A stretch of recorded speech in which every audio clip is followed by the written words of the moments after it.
di saat sudah 18 tahun itu rata-rata sudah keluar sekolah menengah atas kan, sekolah menengah atas. Sekolah menengah atas. Jadi kalau kebanyakan di saat tidak mampu secara ekonomi dan sebagainya ya. Terus kadang anak yang repot di saat anak. Nah, jadi kalau di pengadilan agama ini ada paksaan atau tidak dan sebagainya. Justru anaknya yang semangat untuk menikah di saat keluar SMA, Alia dan sebagainya.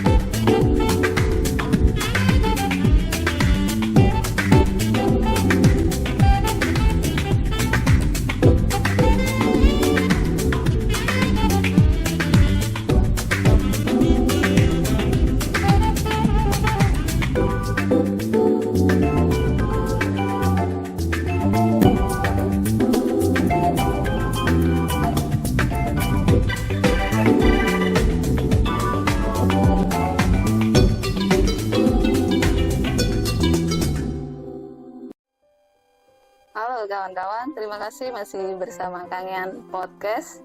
Kali ini kita akan bicara tentang pernikahan dini, dampaknya bagi ibu, bapak, anak, dan masyarakat Kang Yan lebih luas. Kali ini kita akan ditemani berbincang dengan tokoh Kiai Haji Dr. Muhammad Mustafa Adib, yang kalau di Kang Yan pasti banyak kenal lah, karena ini tokoh karismatik, gagah, tampan juga, cerdas. Jadi saya yakin fansnya yang banyak. Nanti kita lihat lebih dalam lagi. Iya Pak Kiai, kita kenalan dulu jenengan belajar gimana, sekolah sampai jadi kepala pengadilan. Iya, saya terhitung 21 Maret besok sudah setengah abad, ya, setengah abad. Jadi saya lahir di Kangyang tahun 1973 yang lalu. Pendidikannya sampai SMP di Kangian, terus ke Situbondo, Pondok Salafiyah Safiyah Sukorejo, terus kuliahnya di Jogja dulu, terus kembali ke pondok di Jombang dulu, terus pulanglah ke Kangian. Singkatnya begitu. Berkarirnya ini kan dari pengadilan ke pengadilan, jadi ya, bicara dari soal pernikahan ini kan sudah tuntas. Kalau di pengadilan saya sejak tahun 99. 9 terus. Jadi sudah 24 tahun ya. 24 PNS soalnya. PNS jadi ya. Di tugas dinas kan. Jadi dari Pengadilan Agama Kangian pertama kali, terus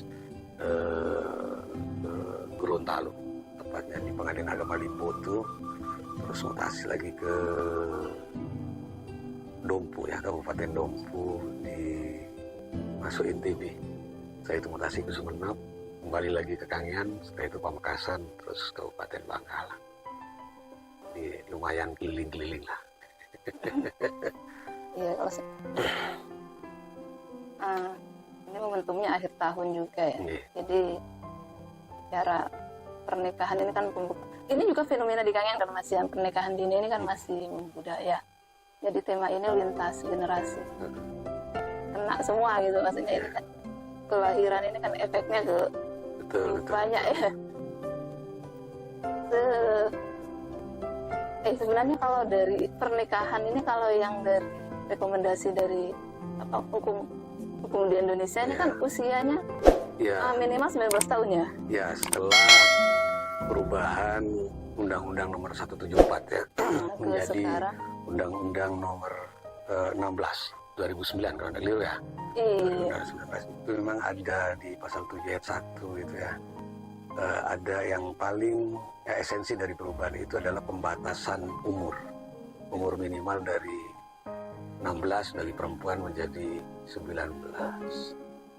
Ini kalau di peradilannya terjadi lonjakan perkara volunter ya, perkara permohonan dispensasi kawin ya, terutama daerah Tapuga, tapi saya kira nasional. Kalau di Pengadilan Agama Kangian itu yang biasanya di bawah 100, kemudian 140 mulai tahun 2021 sampai 2002 ini cukup signifikan. Ada 232 perkara. Ya, ada dari kurang lebih 700 perkara per tahun. Terkait pernikahan dini apa? Ya, Pernikahan perceraian dan bukan. Dari kurang lebih 700 itu 232 perkara itu permohonan dispensasi kawin. oh berarti umurnya gini. Iya, di Nggak bawah nyampe umur nggak 12. nyampe, ada yang 15, Jadi minta ada yang dispensasi. dispensasi. Jadi kan kalau di undang-undang itu gini, kalau belum 19 tahun sekarang terhitung Oktober 2019 Aturan 2019 ya, Jokowi berarti yang minta. itu harus mengajukan dispensasi ke pengadilan. Iya. Nah, kalau belum usia 21 izin kawin namanya. Kalau sudah diizinkan oleh walinya, orang tuanya, maka tidak perlu ke pengadilan. Kecuali orang tuanya keberatan mengajukan pencegahan kawin karena sesuatu hal yang kaitannya dengan teknis menurut undang-undang itu bisa mengajukan pencegahan perkawinan ke pengadilan dengan alasan tidak mendapat izin orang tua. Kira-kira begitu. Kalau BKKBN malah minimal itu untuk perempuan 21 ya, untuk laki-laki 25. Ya memang itu idealnya. Minimal.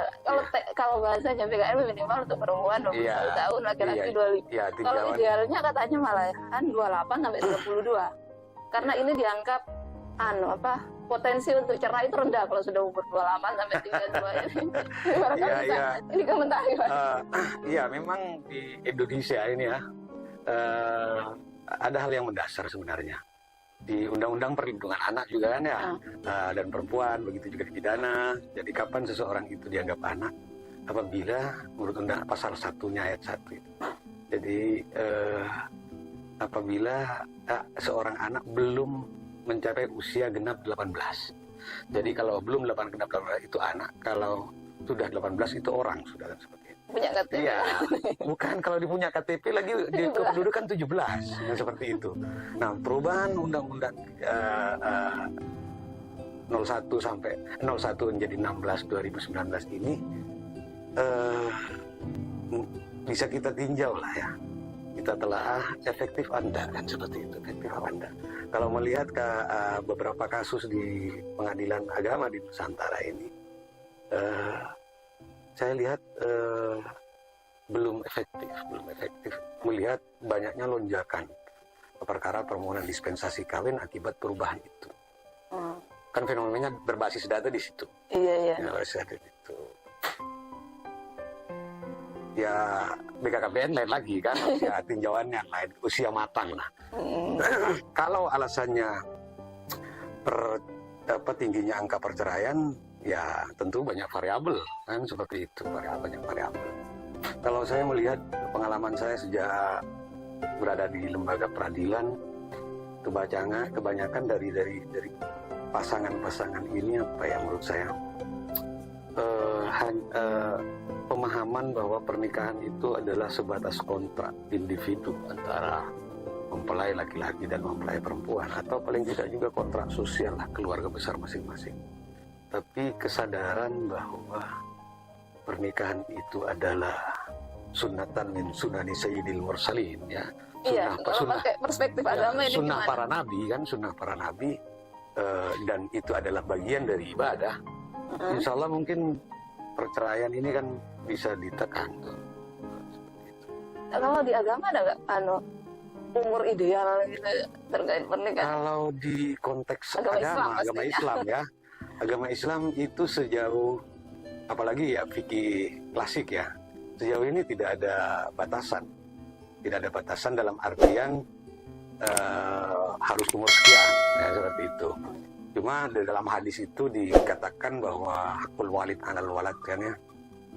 Jadi diantara kewajiban orang tua kepada anak atau hak anak ya, kalau dibalik kayak undang-undang sekarang, hak anak terhadap orang tua itu diantaranya terakhir itu di samping memberi nama yang bagus terus memberikan ilmu, menyekolahkan terus memberikan keterampilan ya.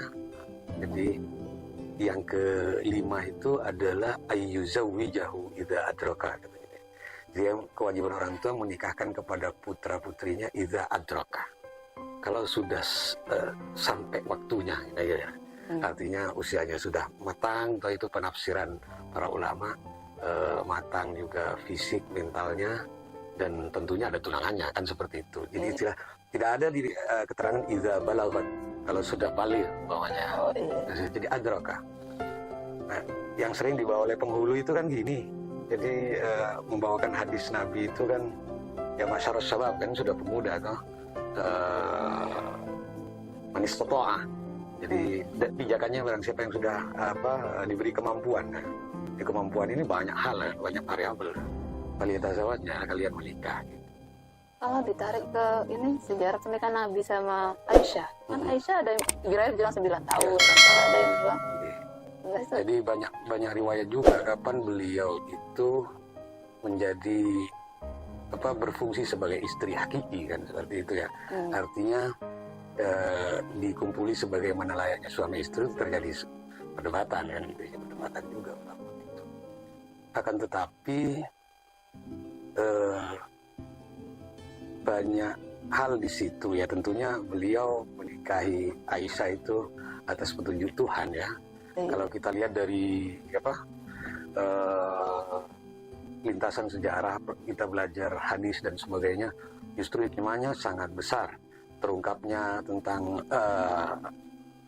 fikih perempuan kan. Enggak ada Aisyah gimana gitu perempuan. Dari Fatimah, dari siapa? Aisyah. Khadijah sedikit sekali kan. Jadi kecerdasan Aisyah inilah yang banyak hal periwayatan hadis tentunya kaitannya dengan akhwalus sahsiyah, dengan hukum-hukum privat, hukum keluarga. Kalau Khadijah kan belum jadi nabi, ya belum dapat. Sudah, iya sebelumnya aja belum jadi nabi, tapi di usia 40 kan, 40 tahun. Jadi kalau Khadijah itu dari usia 25 sampai 40 kan, nabi kan. Mungkin logika zamannya yang seimbang itu dulu ya, perempuan Arab, terus zaman. Kalau ditarik ke logika zaman di Kangean ini gimana Pak? Idealnya ini menikah bagi perempuan berapa, laki-laki berapa gitu. Biar tatanan sosial ini harmoni. Menurut saya melihat ya di lembaga peradilan itu terjadi lonjakan yang begitu besar. Jadi perubahan undang-undang itu belum efektif karena juga nanggung. Andai kata linear ya, menurut saya ya, linear dengan undang-undang perlindungan anak dan yang lain, itu mungkin lebih bisa ditekan ya, ditekan usia pernikahan di bawah standar undang-undang ya. Kalau di Mesir itu 17 tahun, di Saudi Arabia itu 17 tahun juga, tapi parlemennya sekarang minta 15 tahun. Ya, 13 tahun. Ya mungkin unta-unta Arab lebih besar perkembangannya. Bisa jadi korban. Jadi kalau di Indonesia ya menurut saya ya itu idealnya 18 tahun justru. Jadi 18 tahun sudah keluar aliyah dan tidak diwajibkan dalam artian kewajiban menikah. Jadi dalam usia tertentu itu 18 tahun menurut saya cukup ya, tanpa menghilangkan rasa hormat, menyimpangi undang-undang. Tapi kenapa? Di saat sudah 18 tahun itu rata-rata sudah keluar sekolah menengah atas kan, sekolah menengah atas. Jadi kalau kebanyakan di saat tidak mampu secara ekonomi dan sebagainya ya. Terus kadang anak yang repot di saat anak. Jadi kalau di pengadilan agama ini ada paksaan atau tidak dan sebagainya. Justru anaknya yang semangat untuk menikah di saat keluar SMA, aliyah dan sebagainya. Nah, sebagai orang tua kadang berpikir ini kalau tidak dikawinkan saya bisa keliru dalam kacamata agama dan budaya dan sebagainya. Andai kata dikhawatirkan melanggar norma-norma agama, budaya dan kearifan lokal setempat, saya kira seperti itu. Karena keluar aliyah itu, keluar sanawiyah, keluar aliyah atau SMA itu masih harus nunggu 1 tahun lebih. Kalau mau taat hukum ya. Seperti itu.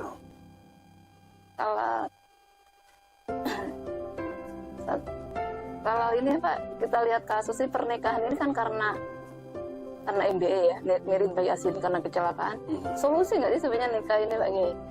daripada menjaga mungkin aib keluarganya harus solusi. Sebenarnya untuk tidak bisa bijak nggak sih? Tidak bisa digeneralisir, tidak bisa digeneralisir ya. Jadi hal yang bersifat kasuistik ya. Jadi kaitannya dengan di bawah umur pokoknya. Kasus di Bangkalan, kasus di Pamekasan, kadang tidak bisa ini kok putusannya beda sih katanya umpamanya dengan kasus di daerah S umpamanya ya. Di Desa Poleh, Lenteng itu kan nikah itu karena daripada nuai keluarganya. Iya, kalau sudah kumpul sebagaimana layaknya suami istri, umpamanya itu banyak hal, banyak variabel yang harus dipertimbangkan. Makanya kalau pengadilan itu berpikir ya idza jitama'a ad-dararani fuddila bi akhafihima atau yartakibu bi akhafihima. Kalau ada dua risiko ya perintah agama ya mencari risiko yang ringan. Kearifan lokal juga di Madura ini ya kalau sudah anaknya diperlakukan sebagai anak perempuannya, diperlakukan sebagaimana melanggar norma agama ya, dan ya itu kalau tidak dinikahkan rembetannya lain lagi ya, bahkan ada pidana nanti di situ. Kan efeknya nanti ke perceraian melambung nggak ya? Ya, saya kira relatif perlu penelitian yang lebih mendalam kan, penelitian yang mendalam. Saya juga menikah dulu, mungkin kalau sudah terjadi perubahan undang-undang, istri saya mungkin permohonan dispensasi nikah karena keluar alias saya nikah dulu. Oh, 18 tahun ya dispensasi 1 tahun. Kalau sekarang karena dulu masih 16 tahun. Iya. Nah, tapi setelah itu saya mondokkan, saya kuliahkan sampai selesai. Bagian dari tanggung jawab. Gitu. Oh terus ya pendidikan ya. Terus. Kamu punya anak juga bagi? Saya sampai istri selesai itu ya tahun kelima baru punya anak itu. Jadi agak gampang juga khawatir nggak punya anak. Ditunggu kuliah nanti itu. Kuliah. Jadi udah sampai selesai baru punya anak, terus nggak sempat ikut wisuda. Jadi wisuda sudah gendong anak. Oh, mantap. Hadiahnya 2, hadiah sarjana, hadiah anak. Fungsi nikah itu tak lihat ada 4 katanya. Ada untuk fungsinya secara secara biologis, secara pendidikan, ekonomi dan cinta kasih gitu. Kalau di usia segituan bisa nggak memenuhi itu 4-4-nya secara? Ya, menurut saya kalau instrumen agama kan, kalau sebagaimana surat Ar-Rum ayat 21 itu ya. Jadi ada 3. Jadi sakinah, mawaddah, warahmah kan seperti itu. Saya kira juga relatif. Jadi usia yang perlu diperdebatkan itu, dan saya kira lembaga yang berkompeten juga dengan lonjakan, kita berbasis data saja dengan lonjakan dispensasi kawin di berbagai daerah yang sangat luar biasa. Itu perlu dikaji ulang tentang batasan umur ya. Saya bukan pro yang untuk di bawah, bukan. Jadi paling tidak juga pemerintah dalam tanda petik itu di saat mengeluarkan kebijakan seperti itu benar-benar dikawal. Karena tidak cukup berharap kepada pengadilan. Pengadilan bukanlah garda depan, tapi justru garda paling akhir. Oh iya, kalau keputusan ya, kalau tidak semua stakeholder kan, lapisan masyarakat dan kebijakan anggaran kaitannya untuk menghindari pernikahan di bawah umur itu juga harus serius pemerintah. Seperti itu.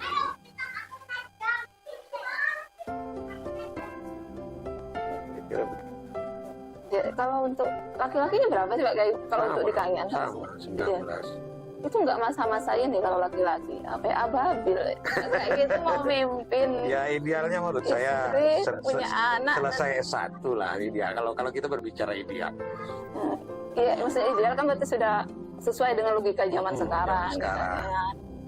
Jadi kalau zaman sekarang. Cuma kan ketemu adat juga di Kangean. Lagian kan laki-lakinya yang ikut perempuan ya. Jadi nggak terlalu berat. Dalam skala mayor begitu. Kalau di luar Madura mungkin ya baru kan perempuannya yang di bawah, ini laki-lakinya harus kerja, harus ini. Jadi kalau di daerah Madura terutama Sumenep lah ya. Iya. Itu memang kearifan lokal beda-beda. Saya dulu 3 tahun ada di Pengadilan Agama Sumeneb. Jadi nyaris 60% perkara gugat cerai atau cerai gugat itu rata-rata penyebabnya sumir, ringan. Jadi hanya berebut tempat tinggal. Tempat tinggal yang perempuan ingin di rumahnya sendiri, yang laki di rumahnya sendiri. Mempertahankan adat. Kenapa? Karena pihak ketiga yang punya pengaruh. Jadi ada semacam kearifan lokal budaya di sana adalah sebuah kebanggaan bagi dirinya, baik orang tua laki-laki atau orang tua perempuan, bahwa sengkok ki mampu makani anak musumantok. Nah itu ya. Saya masih mampu untuk ngasih makan, menghidupi anak dengan mantu. Jadi egoisme orang tua kadang jadi korban. Perempuan juga seperti itu, laki-laki begitu. Sehingga sepele menurut saya, tinggal cari jalan tengah kan. Nah berbeda kalau di Jawa kan. Kalau di Jawa kan ada istilah filosofi mentas ya. Iya, mentas. Jadi kalau sudah menikah, bagaimana dia benar-benar berdikari sebagaimana rumah tangga. Jadi kalau di Madura memang rada beda. Sebenarnya sudah ideal nikah 18, karena sudah ideal di Madura melihat. Iya. Orang tuanya saya kuat, nggak malu lah gitu, laki-laki nggak kerja dulu kan nggak malu, nggak kayak orang Jawa. Oh iya, kalau orang Jawa sudah pagi sudah. Tapi beratnya ke perempuannya kalau di Jawa itu ya, karena perempuannya kan harus adaptif, dibawa kemana-mana, survivalnya harus kuat. Makanya mungkin dikuliahkan dulu perempuannya, dicerdaskan dulu.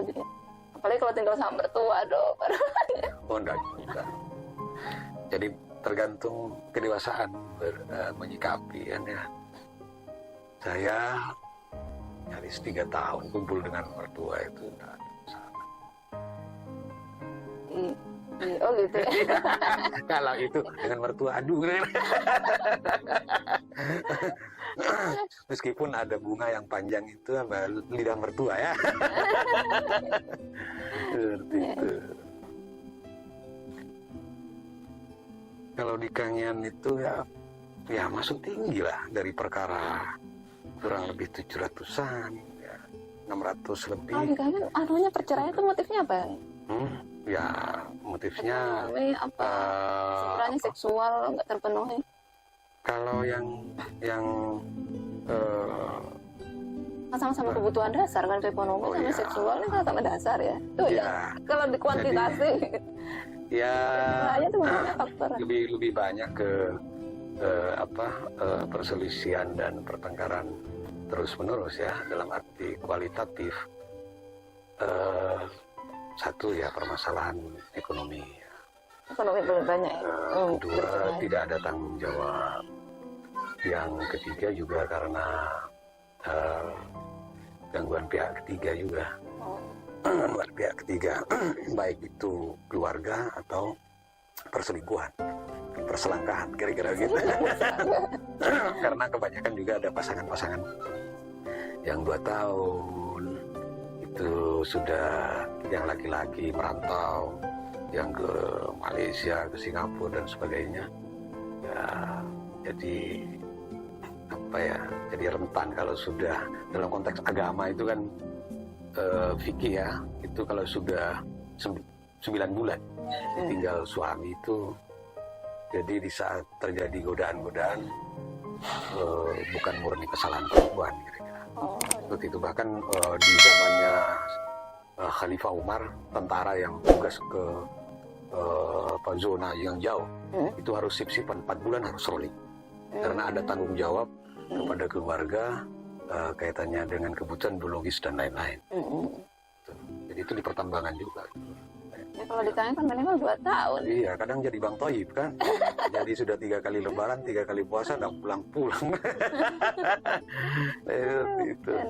Itulah fenomenanya. Ya, jadi kiriman dari Malaysia lancar, tapi kebutuhan yang lain itu tidak dapat dipenuhi kan oleh masing-masing pasangan. yang menyebabkan ada godaan kaitannya dengan perselingkuhan. Yang ketiga juga kaitannya dengan hal-hal lain, karena sudah sendirian itu rentan fitnah, jadi nyampe ke yang di Malaysia, nyampe ke mertuanya dan sebagainya sih. Berarti pernikahan lebih kan faktor eksternal ya? Iya. Isu yang masuk Isu-isu yang masuk, yang tidak disikapi secara dewasa, menjadi penyebab itu. Seperti itu. Masih momentum Hari Ibu ini Desember. Oh iya. Kalau katanya Imam Syafi'i kan, ibu itu adalah madrasah pertama ya bagi anak. Madrasatul ula. Iya, bagi anak. Terus kalau dikaitkan dengan di Kangean ini, ibu-ibu di Kangean ini sudah nggak sih jadi guru pertama gitu ke anak, sudah memenuhi kualifikasi gitu, atau malah degradasi Ya, gitu. kalau saya Setidaknya 5 tahun terakhir ini lah Pak Kiai yang dengan amati. Semoga saya tidak keliru ya. Dalam hal ini saya lihat terjadi ya degradasi lah menurut saya, karena al-ummu madrasatul ula itu konteksnya bukan dia sebagai pengajar, tapi dialah orang pertama dilihat untuk digugu dan ditirukan oleh anaknya. Iya. Jadi oleh anaknya itu, jadi dan memorinya anak itu kuat sekali ya. Bagaimana perilaku ibu keseharian dengan bapaknya dan sebagainya itu direkam semua. Itulah apalagi dalam dunia pendidikan ya. Jadi ketauladanan itu ya, kata orang bijak itu lebih baik daripada 1000 nasihat kan. Jadi itu yang dibaca. Karena anak sekarang udah mulai kritis. Di saat kita tegur, oh ibu, gitu juga. Akses informasi, udah semakin gampang. Jadi itu tadi, untuk menjadi tauladan itu ibu itu idealnya usia berapa? Jadi kalau konteks agama itu istilahnya rasyid, toh. Jadi ya rasyid. Jadi kecerdasannya seorang ibu dan usia itu relatif juga menurut saya. Yang ya kedewasaan berpikir memang variabel utama adalah umur tuh, tapi orang dianggap menjadi dewasa itu karena dia berpikir dewasa juga kan, seperti itu. Itu. Jadi yang kalau berpikir tentangnya, kritik saya waktu bulan Rabiul Awal kemarin itu ya momen-momen pengajian Maulid itu ya aspek moralitas ya. Jadi patolog sosial, penyakit-penyakit sosial masyarakat ini kita kritisi. Apa benar kita sudah ikut sunnah Nabi atau membelakangi sunnah Nabi, kan seperti itu. Jadi di keluarga bagaimana ke anak. Kalau saya ekstrim ini luar biasa ya Kangean ini. Jadi anak saja ya.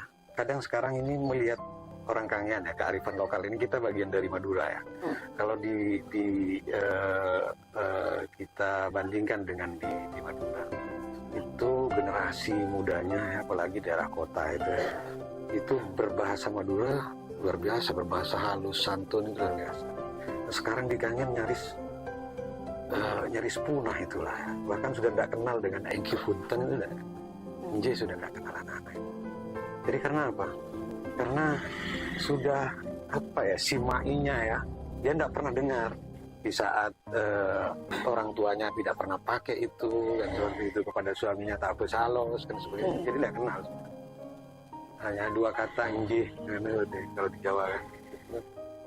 Dan sudah banyak lagi yang ya kearifan, kesantunan itu sudah hilang kan, seperti itu. Jadi sudah tidak kenal, tidak pernah lihat, tidak pernah. Kalau ditelusuri errornya itu mulai dari mana? Ya madrasatul ula ini kan. Jadi ibu lagi. Ya, dia bukan sekedar ibu, ayahnya juga tangganya menuju surga. Jadi keduanya. Kalau di itu Imam Syafi'i kan bilang itu, di Yahudi juga penelitian saintis bahwa otak, kecerdasan itu kan dari ibu. Kalau sifat itu ayah. Ya itu kan bagaimana berjalan seiring. Ibu-ibu perempuan ini kan kalau mau anaknya cerdas ya perempuan jangan harus cerdas akhirnya. Urutannya itu. Ya, tapi itu tidak mutlak kan hasil sebuah saintis. Itu kan ada titik temunya dengan Imam Syafi'i, pernyataan ibu adalah madrasah pertama. Dan penelitian terbaru ini Yahudi, tapi penelitiannya ternyata kecerdasan itu ibu. Yang Yahudi kan kalau istrinya hamil itu mengerjakan matematika ini itu. Iya. Berarti apa tadi, kalau ditelusuri masalahnya ini kok sampai hilang bahasa apa? Karena perhatiannya juga, perhatian dari kita. Jadi kalau di Jawa istilahnya, iya terbiarkan untuk unggah-ungguh dan sebagainya. Jadi orang tua sekarang kan begini, Mbak ya, hanya ingin melihat anaknya itu punya prestasi, punya prestasi, baik itu dalam hal akademis ya dan sebagainya. Jadi kalau dulu orang tua kita itu ya semoga jadi anak soleh, mulia dunia akhirat dan sebagainya kan. Jadi bagaimana punya anak yang berakhlak itu juga. Jadi kan ada hal-hal filosofi kehidupan kalau orang tua dulu itu anaknya melakukan sesuatu yang keluar dari norma agama dan norma budaya kearifan lokal dengan bahasa Madura, cong camara cong tak becek, tak elok, tak bagus dan sebagainya. Itu benar-benar ditanamkan dan merasa malu kan kalau anaknya tidak tahu sopan santun, dan menanamkan empati juga, kepedulian kepada yang lain itu tertanamkan. Nah sekarang orang tua kita kadang bagaimana anak prestasi secara akademis, bagaimana meskipun itu semangatnya ke agama, bagaimana hafal Quran dan sebagainya ya, jadi hafid dan sebagainya, prestasi apa, tapi penanaman bagaimana punya empati, kepedulian, untuk berbagi dan sebagainya, sopan kepada seniornya dan sebagainya, apalagi kepada orang tuanya sekarang mulai terabaikan. Seperti itu. Padahal kata ulama kan al-adab fawqal ilmi. Jadi moralitas, adab itu dalam konteks agama nilainya lebih tinggi daripada ilmu. Jadi ilmu setinggi langit tapi tidak punya moralitas, ya, seperti itu. Jadi ini mulai bergeser sudah ini. Kok Kangian ya yang terkena itu kanker? Iya, variabelnya juga banyak saya kira ya. Meskipun tidak hanya Kangian, cuma tingkat keparahan saya kira, tingkat keparahan.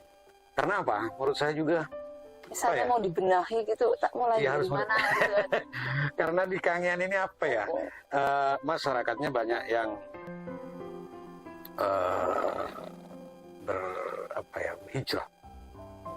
hijrah dalam tanda petik ya, hijrah dalam artian di merantau ya, bukan hijrah dalam artian konteks yang lain, merantau ke jadi urban kan, seperti itu, sehingga kebanyakan anak-anak kita ini tidak hidup dengan ayahnya, bahkan tidak hidup dengan ibunya karena merantau ke Malaysia, ke Arab Saudi dan sebagainya, tapi hidup dengan nenek.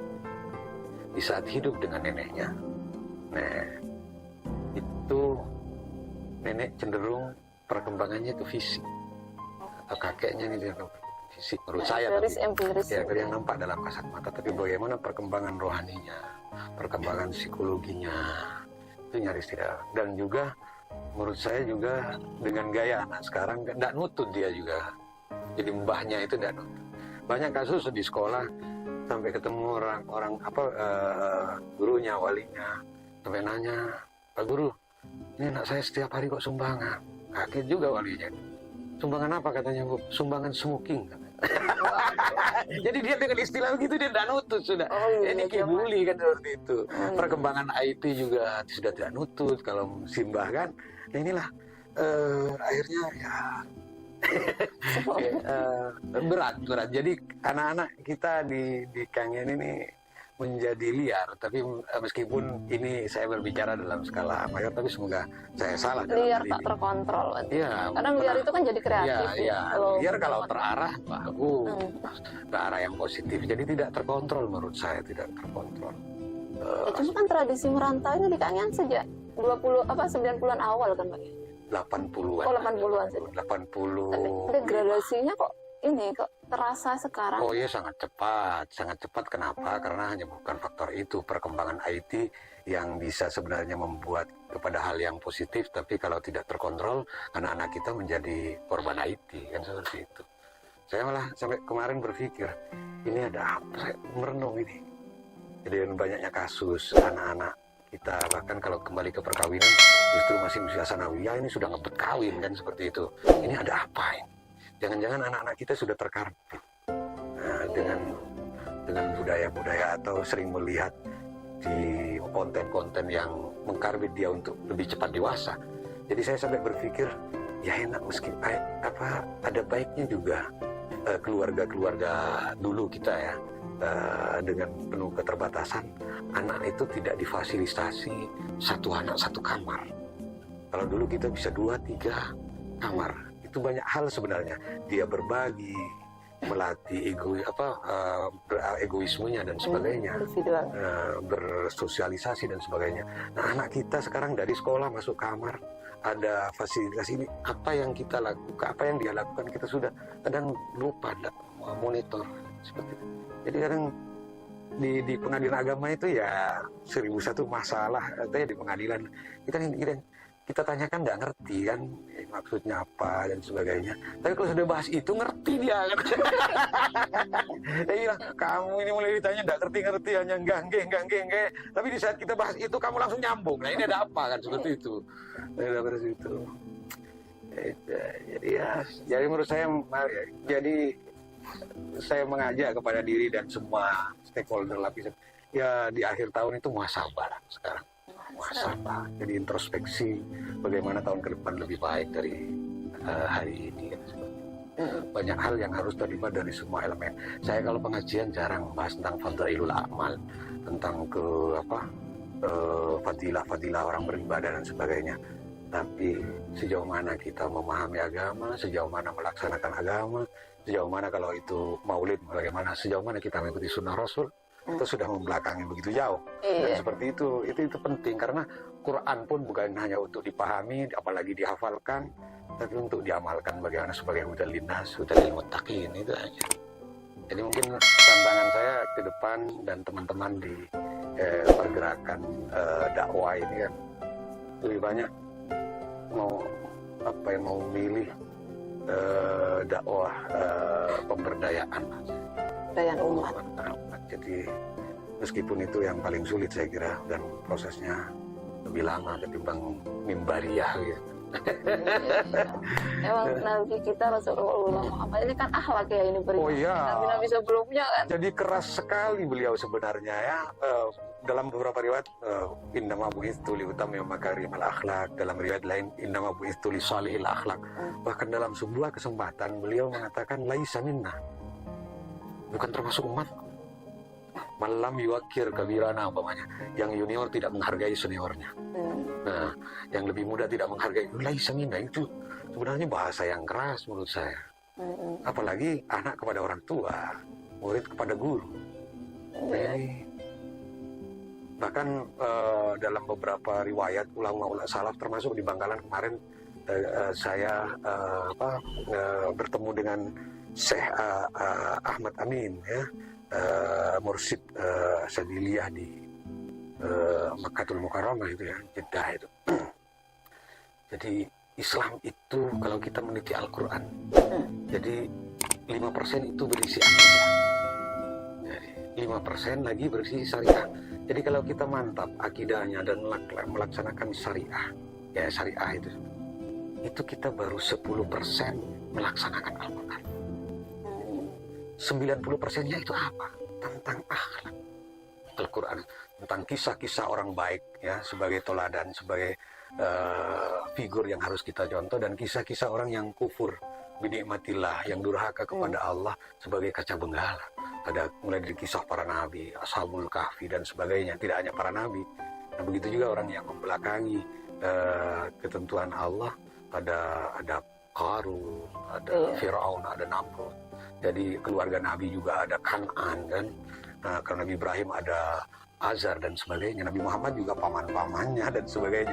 Itu sebenarnya jadi beliau memastikan 90% Quran itu berisi akhlak. Kadang kita, itu kan hanya pelanggaran etika saja. Kadang-kadang dianggap enteng di saat etika. Padahal hukum itu hanya sebagian kecil dari ajaran agama. Terakhir di akhir tahun ini yang terbaik ya menurut saya adalah muhasabah ya, dan punya semangat, optimisme bagaimana tahun yang akan kita lewati ini ya, dan tahun yang akan kita hadapi, tahun yang ke depan bagaimana lebih baik daripada tahun yang akan kita lewati ini dalam konteks agama fi kulli hal, dalam semua lini kehidupan kita. Karena 2022, 2021 ini kan banyak tadi. Dari COVID. Betul. Kalau sama itu masih rugi, fahuwa khasir, kita masih merugi kalau sama baiknya. Jadi harus lebih baik dari sebelumnya. Saya kira itu. Jadi untuk generasi muda yang ini ujung tombaknya Kangen ke depan. Jadi kata Sayyidina Ali, antum subhanul yaum warijalul ghad. Kalian adalah pemuda masa kini yang akan diproyeksikan menjadi pemimpin di masa yang akan datang.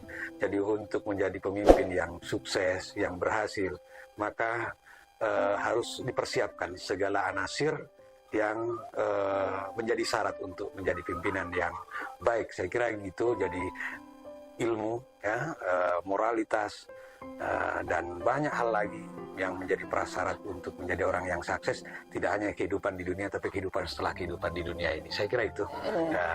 Tidak hanya, ya makanya kata Imam Ali, gantungkanlah generasi muda cita-cita kalian setinggi bintang suraya, tapi kakinya harus menapak di bumi, sumandang awang. Saya kira itu. Mohon maaf Mbak Wiwi ya. Iya. Ya. Terima kasih Pak Kiai. Sama-sama. Ya itu tadi penyampaian yang cukup detail ya. Kita kayak menemukan harta karun ilmu di penghujung tahun 2002 ini. Semoga menyongsong 2023 kita lebih menyambut alam raya ini lebih gembira, lebih penuh berkah ya. Dan Kangen sudah mulai tertata lagi. Anak mudanya sudah menjawab harapan para orang tua ini. Saya kira itu. Akhir kalam, bila taufiq wal hidayah. Assalamualaikum warahmatullahi wabarakatuh. Sampai Waalaikumsalam warahmatullahi wabarakatuh. berikut.